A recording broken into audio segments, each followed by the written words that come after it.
Okay, recording now.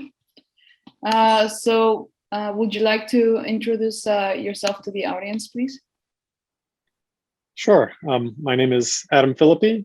I'm a senior investigator at the U.S. National Institutes of Health. I've been here for about 7 years now. Originally trained as a computer scientist back in the early 2000s. And it was kind of in my undergraduate training that I got interested in applying computer science to genomics. So I now call myself a bioinformatician, which is kind of this intersection of computer science and life science.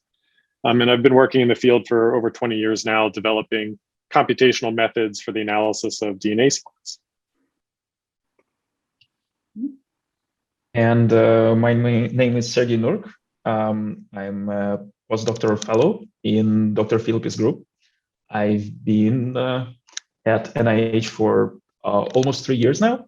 For the past more than 10 years, actually, I've been working in bioinformatics and on development of software and algorithms for genome assembly.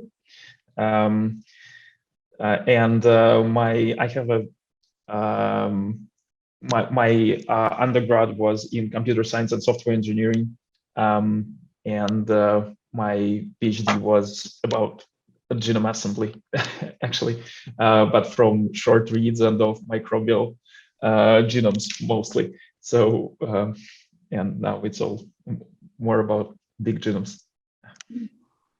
Great.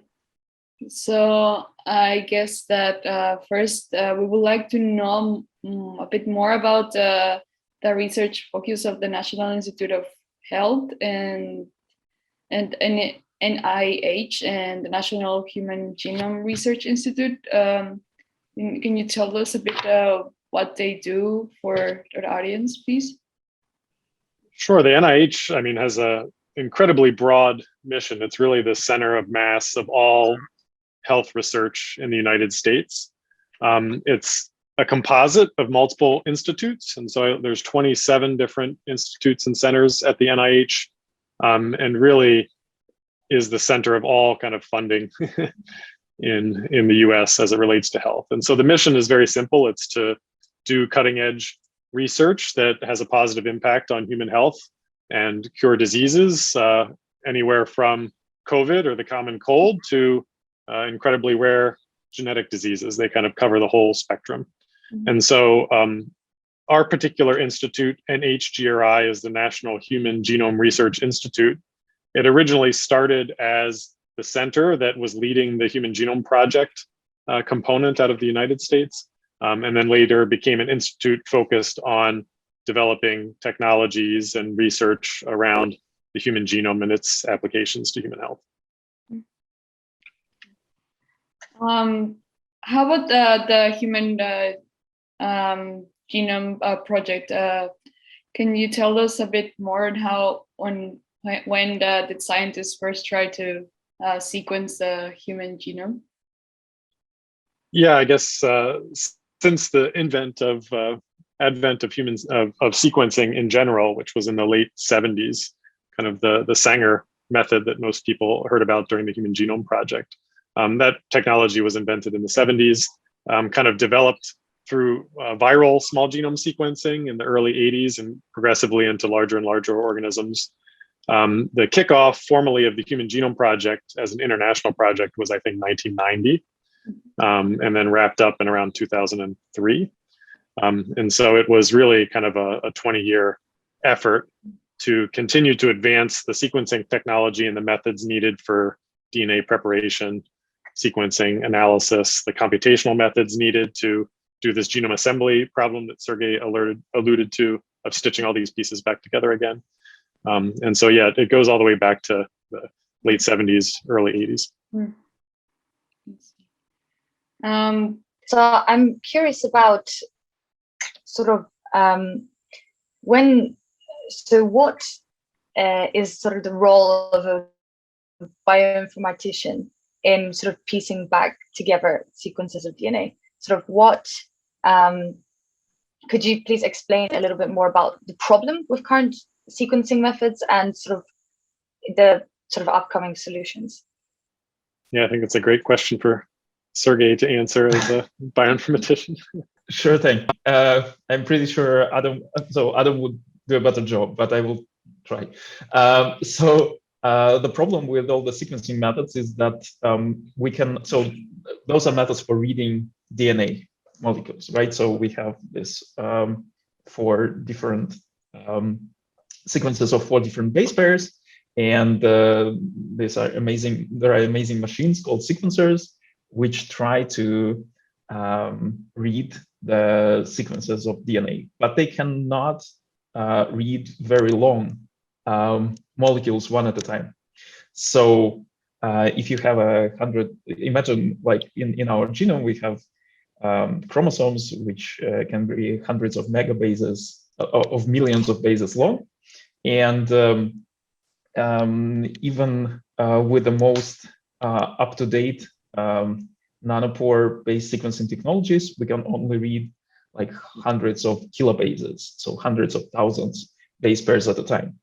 And Sanger technology, for example, which was used a lot during a Human Genome Project, it could read roughly about 1,000 base pairs, so 1,000 letters at a time.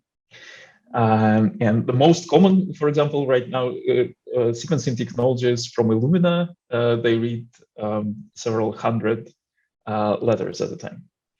And then you have a problem. So the most commonly, what you get is you get all these short pieces, short substrings of the initial genome, which overlap with each other. So they every particular position in the genome is usually covered by multiple different reads, but then you need to figure out how to stitch them back together to kind of reconstruct the actual underlying genome from which all these short bits and pieces were generated. And so here is where software engineering and algorithm design kicks in to try to figure out what the underlying sequence is.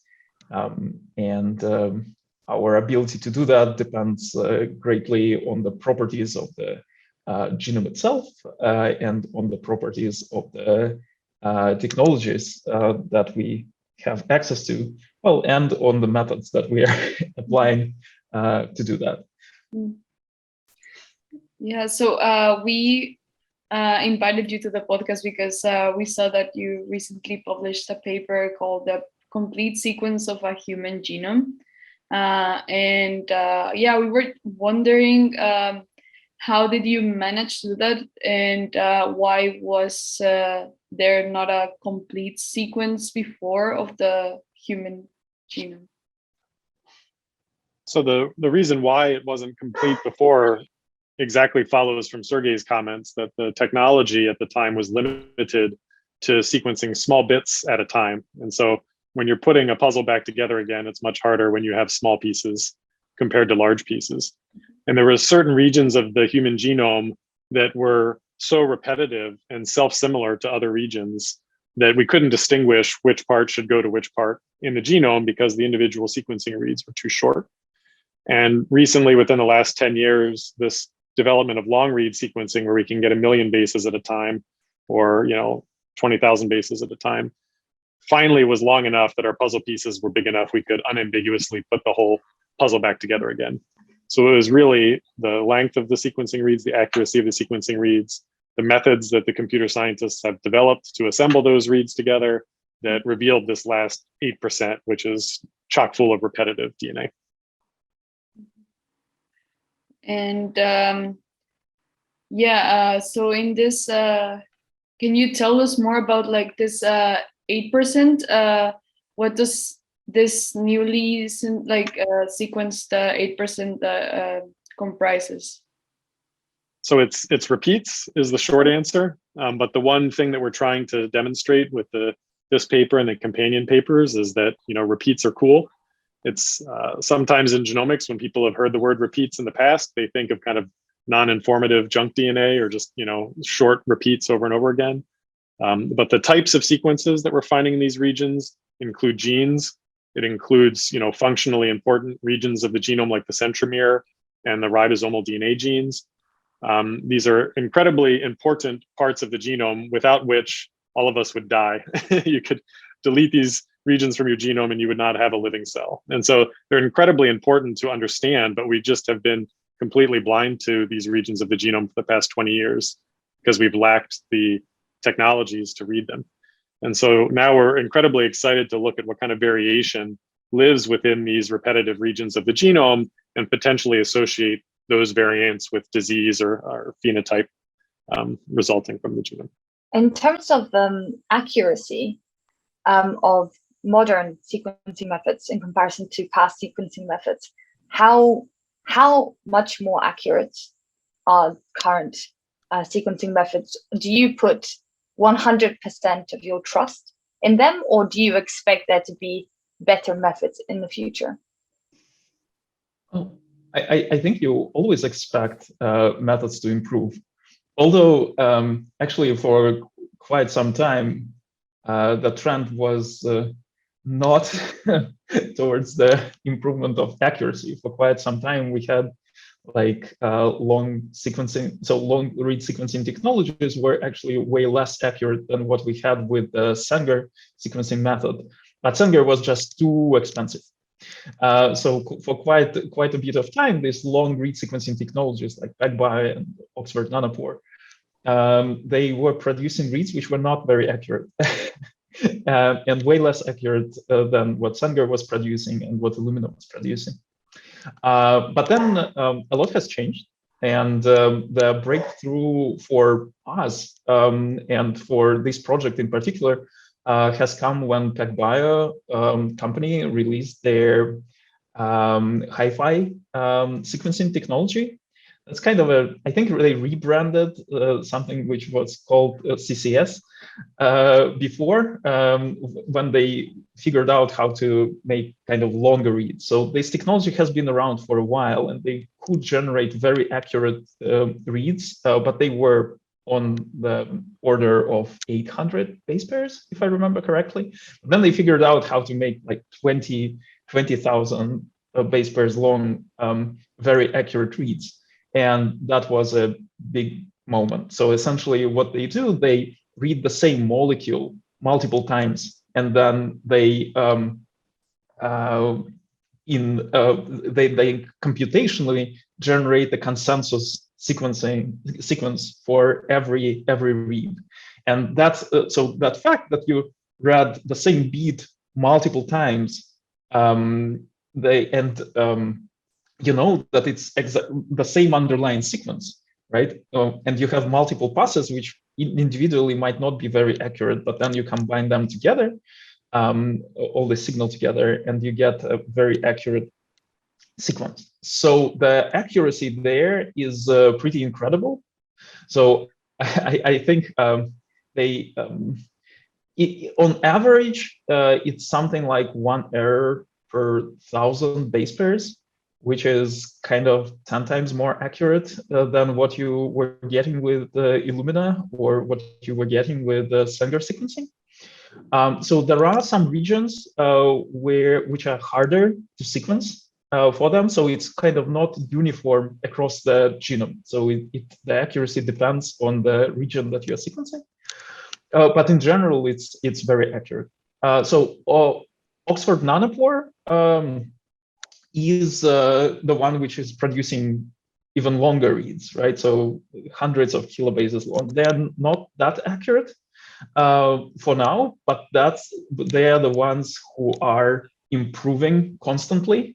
So this is where so the joke is that it's hard to work with this data because they are updating the methods for base calling. So essentially for transforming the raw signal into the read sequence, faster than you do the analysis. So by the time your analysis is finished, you need to reanalyze the reads because they improved the accuracy again. So we are definitely we're always waiting for improvements, but we figured out that with the state of sequencing technologies we have now, we actually can go a very long way. And so this is kind of, this was our way. For me, this project is very important because that was a way to kind of demonstrate what you can do now. So, the state of the world of genome sequencing kind of in the beginning of 2020s. Yeah, so we expect better technologies, but even with the technologies that we have right now, we can do pretty amazing things compared to what we could do, even a couple of years ago.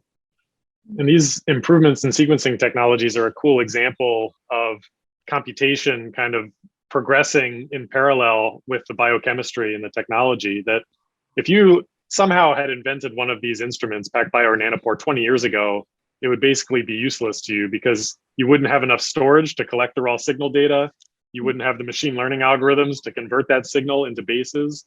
Both of these technologies rely on the state-of-the-art, machine learning, neural net type decoders to take the electrical signal or the optical signal and move it into ACGs and Ts. And so it's cool to see the two fields kind of grow together and enable this amazing technology. Yeah, and just with all these new sequencing technologies, they have obviously improved the speed at which one can synthesize or sequence DNA. And I'm just curious, is how long does it take to sequence a human genome? Well, maybe kind of the king of speed at the moment is probably the nanopore instruments, because you get, the PromethION instrument is a box that has, I think, 48 or something individual components. Each can do sequencing in parallel. So you could load multiple flow cells simultaneously and run them and collect enough data to do human genotyping within hours. And there was a cool paper that came out within the last month or two, kind of setting the world record for genotyping of a human in a clinical setting, where they had, I think it was an infant kind of with a suspected rare genetic disease, and they sequenced that patient and isolated the causative genetic variant within 12 hours or something like that. And so the speed with which you can do this now, is at the point where we can bring it into the clinical setting and kind of use it as a real-time diagnostic within hours of suspecting a potential genetic condition in a child, for instance. So you mentioned the sheer amount of data, and you also mentioned Oxford Nanopore. I wonder, what is your institute's relationship with private companies? Because I know that in the past, in the history of the Human Genome Project, there was a time where the data had to be really released very rapidly into the public sphere. So in order to make it unpatentable. So I wonder, how has the relationship between your institute and the private companies progressed?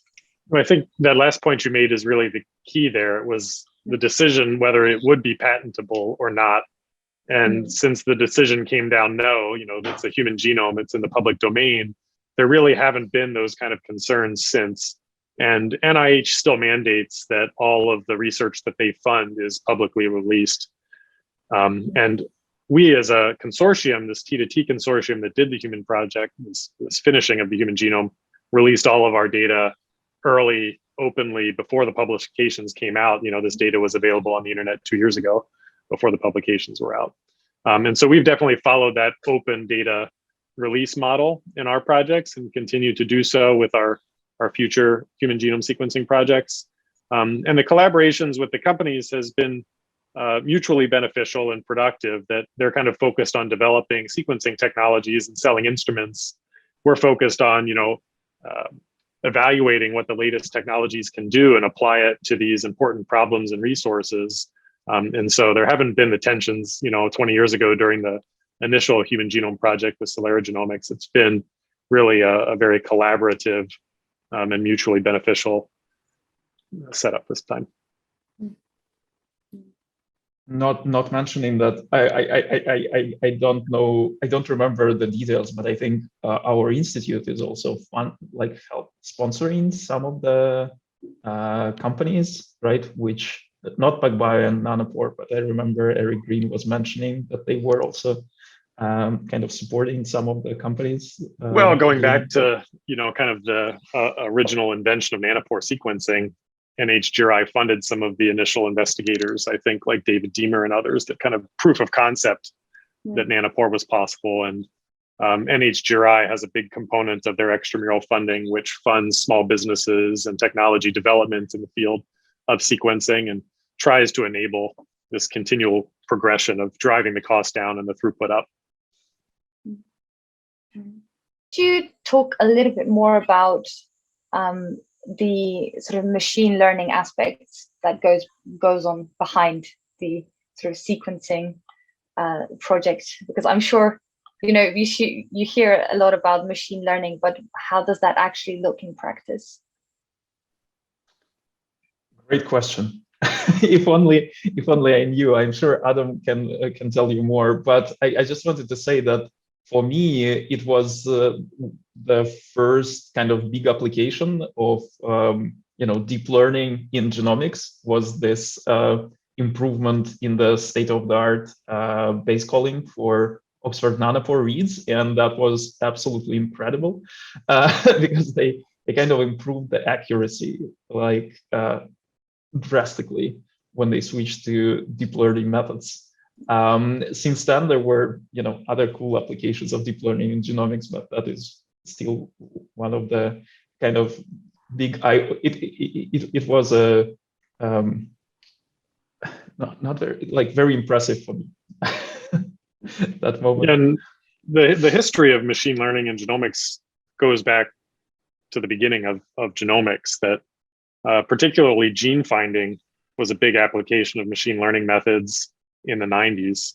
That once we had these genome sequences, we wanted to know how they, it's just a giant continual string of ACGs and Ts. And so the question is, okay, what are the genes? What's doing what? And the application of machine learning methods that were developed for kind of natural language processing were applied to the genomes to say, okay, this looks like a gene, this looks like a promoter, this looks like, et cetera. And so that's been going on for decades. And now with kind of the resurgence of machine learning and the development of neural networks, deep neural networks, a lot of those methods are being kind of ported over to the newer machine learning methods. And then the base calling, similarly, back in the day was kind of using traditional machine learning ported over to the latest and greatest methods. And so it's not really been like a switch went on and all of a sudden everybody's using it. The machine learning methods have been progressing in the last 20, 30 years alongside the development, and everybody's always trying to use the best performing, latest and greatest methods. And so, gene finding, functional prediction, base calling, that's all kind of moved into deep learning now. That's kind of become best in breed method for machine learning. And within the paper that was published, the complete sequence of a human genome. Just wondering, and I'm curious if there were any parts or sequences that came of any surprise to you, and could you tell us more about it? Yeah, quite a bit. Even though I'm not a geneticist, but even from the perspective of reconstructing those sequences, we actually did not know exactly what to expect before we actually started doing it. Mm-hmm. So, for example, some of the centromeres that Adam has mentioned, it was kind of thought that we knew that structures of centromeres on some of the chromosomes should be very similar. So it kind of was supposed that it will be harder to assemble them because they will start, interfering with each other, essentially, because they are so similar. And it turned out that they are not that similar. So with the level of resolution that we can look at right now, a lot of regions that, were supposed to be very similar between different parts of the genome, they turned out to be not so similar. And I think for me, the most surprising moment was when it turned out that even rDNA arrays on different chromosomes apparently had enough variation between them so that we could separate the reads from the rDNA arrays on different acrocentric chromosomes. Another surprise was, I think, so because we had some models of how well the assembly should work, but which were actually underestimating the quality of the assemblies that we were getting right from out of the box. Because in the current human genome reference, some of the big segmental duplications, some of those long repeats, since they did not know exactly what they looked like, they just put the same sequence essentially, twice. And so kind of if you were looking at the reference that we had, you kind of would think that those regions are more similar than they actually turned out to be, but nobody knew. And that's not even mentioning all the cool, structure of the centromeric regions or human satellite arrays that our colleagues are analyzing in their papers. Yeah, this was by far the most exciting part of the project. It kind of made you feel like an explorer. You were looking at new territory that had never been seen before and getting to see it for the first time. And so these regions that were uncovered, we had some idea what to expect, but exactly how it would look was an unknown. And so it was really, really gratifying to have the first look at that and to have the honor to describe what that part of the genome actually looked like. And as we are extending now into doing additional human genomes as part of what's called the Human Pan Genome Project. So this was one complete genome, but all of us on this call have our own unique genome. And so we want to extend this technology now and get many, many more human genomes finished to this degree and measure the variation that exists between it and what it means. And we're finding that these regions that we uncovered here for the first time are some of the most variable regions of the genome. And so these centromeres that Surgey mentioned are some of the most variable regions when you compare to humans. The short arms of the acrocentric chromosomes have a tremendous amount of copy number variations, rearrangements, and so forth. And it'll be really fun to pin all of that down in additional human genomes and understand that evolutionary history and what the functional consequence is of all of those variants. Right. And even how they are getting, for example, whether there is a recombination within them. So essentially, I'm not sure I'm not an expert, but I'm not sure we understand very well even the genetics, aspect of all of this new regions and how they're inherited, and how they kind of evolve from generation to generation. What do you think it will be the main benefit of having like a pan genome like sequence, like for research and in health? Yeah. So the main justification of the pan genome is to reduce any sort of bias in genomic analysis. And so if any of us go into a clinic to have our genome sequenced and characterized, the current practice is they will take the sequencing reads from our genome and they will align them to the singular reference genome, which has been GRCH 3738 in the past. And that genome is one genome from a number of individuals, but it's of limited diversity. It doesn't cover the full spectrum of genetic variation across the globe. And so if I align my genome to that reference and my genome is quite different from that reference, there might be variants that go undiscovered or conclusions that are drawn that are false. And really, you need to align your genome to itself to fully characterize and understand its full sequence. The pan genome is a way to take a representative sample of, say, thousands of human individuals, sampled carefully to represent good global genetic diversity. And then when we sequence the individual patient's genome, you can align it to that collection now of genomes. And because it's not just one, it's thousands from around the globe, there's a good chance that there will be alleles in that genome that are a good match to the individual that you're sequencing. And that will reduce the bias when you're analyzing their genome and improve the accuracy of your variant calling and your disease associations and everything that comes downstream in the genomics workflow. How do you choose an adequate sort of sample size for this project? That's a great question, and we don't really know the answer yet. We can do some guesses based on past surveys of genomic diversity, like the 1,000 Genomes project that happened in the mid 2000s, which bit of a misnomer. I think they did 2,000 or 3,000 genomes all told, but I guess that's thousands.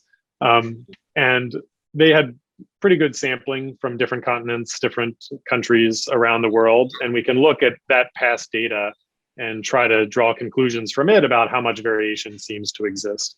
The African continent has a huge amount of genetic diversity that I think we've only scratched the surface of to understand how much variation lies in there, but there's also great projects partially funded by NIH and others, like the H3 Africa project, which is looking to improve our understanding of genetic diversity on the African continent.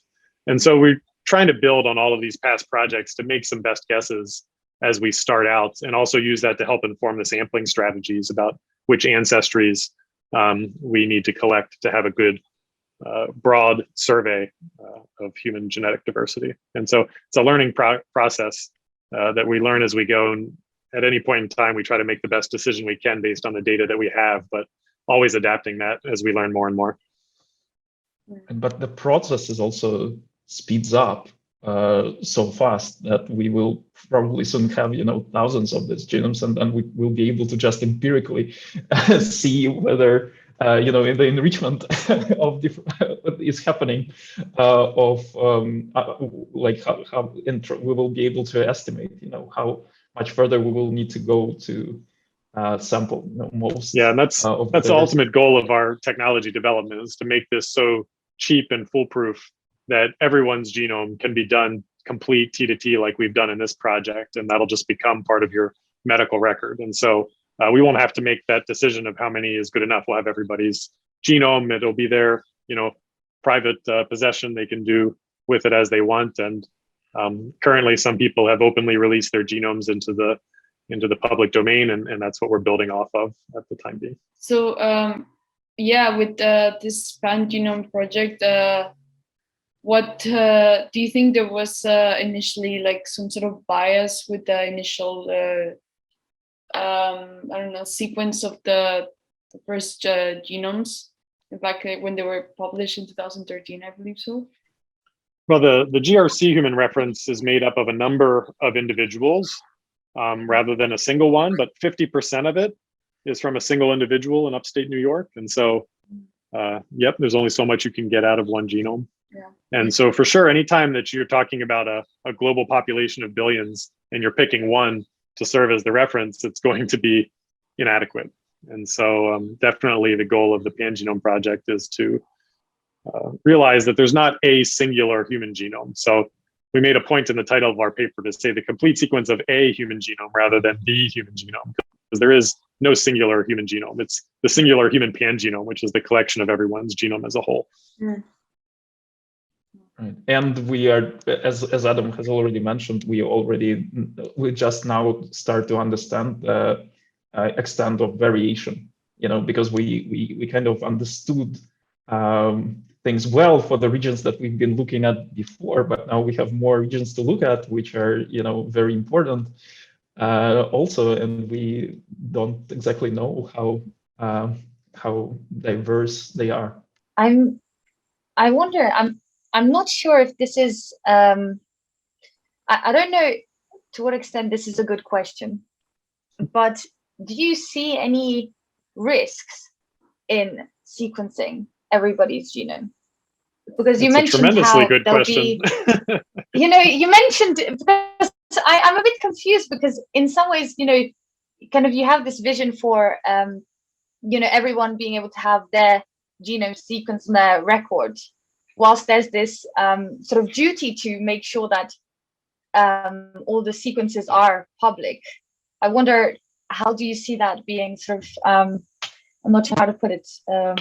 I don't know the word. How do you see that being sort of reconciled? That's the word. It's a very good question. Yeah. And technologies that are advancing as fast as genomics has been, exponential increases for decades, always outpace policy. And so you definitely have to talk about the risks and talk about misuse so that laws and policies can be made around that data before it's too late. I would just clarify that I'm very much personal choice advocate, and I do not think that people should be pressured to release their genomes. I have not sequenced my own genome, and I have not sequenced and released my own genome as others have done. And so I'm very much for personal choice. We're not saying that we're going to go sequence everybody's genome and put it in the public domain. We're saying that if people want to have their genome sequenced, they can then do kind of the cost benefit analysis themselves of, well, if I do it, how is that going to improve my healthcare? And does that outweigh any potential risks that might come with it? Yeah. And so it's on us as the technology developers to show the benefits and also speak about the potential risks. And I think in the current age, there's a potential for misuse. There's potential for discrimination among genomes. There's potential for privacy concerns and so forth. And we definitely have to develop new strong laws and policies around that and kind of as a scientific community agree on a standard of ethics for the use of genomic data. But at the end of the day, it comes down to your decision. We'll have the technologies. You could have your genome for a few $100s. Hopefully we will build up all of the knowledge around the genomes to understand which variants are associated with disease and which variants can better inform your healthcare, help inform, which drugs you may or may not have adverse reactions to and so forth. And that will take time. But on the technology development side, the goal is to make it possible so that we can hopefully realize those benefits in the future. Also, not everything which is being sequenced is becoming public domain. I think that's an important point. Like, 23andMe is not releasing your data outside, and you kind of, so you can have control over it. It's just right now, those publicly funded big projects, they have to release what they generate, but in future, when it will cost like $1,000 to have your personal genome. Well, it's again, it can be misused, it can be stolen, it can be, but you will probably have the options to kind of keep it to yourself. But then, how much you really want to know about all the potential risks for your health in the next 10 years, like how, what are the benefits against all the anxieties you will get. But I think that, medical geneticists have been dealing with the same problems for decades now. And so there are definitely things that you want to diagnose early. And then there are things that maybe you might want to opt in for learning. So I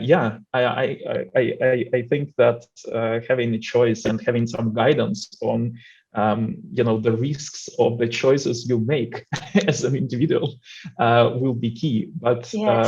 From the technological point, we should have everything ready for you to be able to get this information, sooner than later.